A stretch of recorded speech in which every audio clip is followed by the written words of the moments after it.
Welcome back, guys. Automotive Inc. here. Thought I'd do a short video this morning in regards to the multiflex tailgate. So I've had several people reach out to me asking why they have the multiflex tailgate. They need to disable the top portion because they pull a conventional tow or they RV a lot. The concern is because with that extra bulge in the tailgate and whatnot, if that was to come loose while they have a hitch, and it could dent it, and that sucks because this tailgate's expensive. And everybody hates dents in their truck. Unless you love dents, then this would probably be good to just leave the feature enabled. Interesting enough, all of the trucks come with this decal. Showing you right here where it says the lock feature, lockout, how to do it, hold it for 7 seconds. Interesting enough, right here is the catch-all. It says see your owner's manual. So let's go check that out.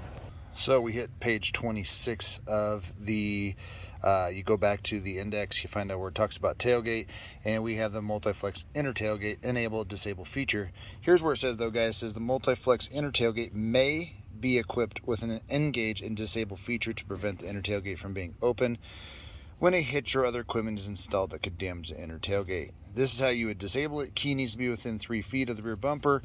Touch and hold the top button for that for 7 seconds. The tail lamps will then flash, and then the upper gate is disabled to enable its reverse that function step. Now, kind of like I've said before, all manufacturers, when this thing goes through the thing, it's getting every warning and label decal, period. That's just somebody's job there. So now, lower trim levels, and this is what one of the watchers said, is they met with a dealer, and the dealer said that because it doesn't have passive entry, that's where you can leave the key in your pocket and walk up and touch it. It may not have all of the other sensors in it, which is true. The tailgate sometimes on the custom doesn't want to open when you walk up to it with the tailgate without first actively engaging the key fob, unlocking it. So case in point, the truck is locked now with the key fob. I got the key fob in the pocket because it is a keyless start, and here we are. We cannot activate the tailgate whatsoever. So no matter how long you hold it or do anything like that, it is not working. So at the end of the day, this one doesn't have a passive entry on the tailgate.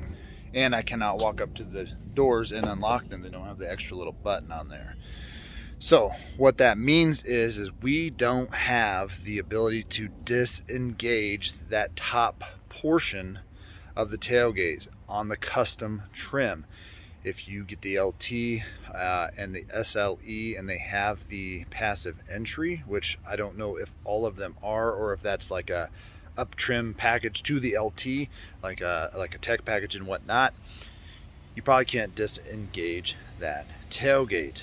And I can see where everybody's coming from. Again, this multiflex tailgate's like a $500 option, but to actually replace it, pretty darn pricey. But there's nothing you can do, guys. If you bought a GMC Pro and or a Chevy custom trim level, you're not going to be able to disengage that top piece of the tailgate.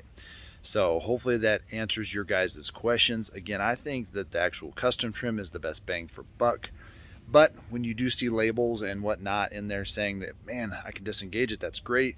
I think that's something that's probably going to come and keep coming as they add more tech to these lower trim levels. However, for 2024, you cannot disengage that unless you have an LT trim or above with the passive entry. Guys, down there in the corner, one of these corners is the subscribe. Hit that, hit the like button for me, and we'll see you on the next one.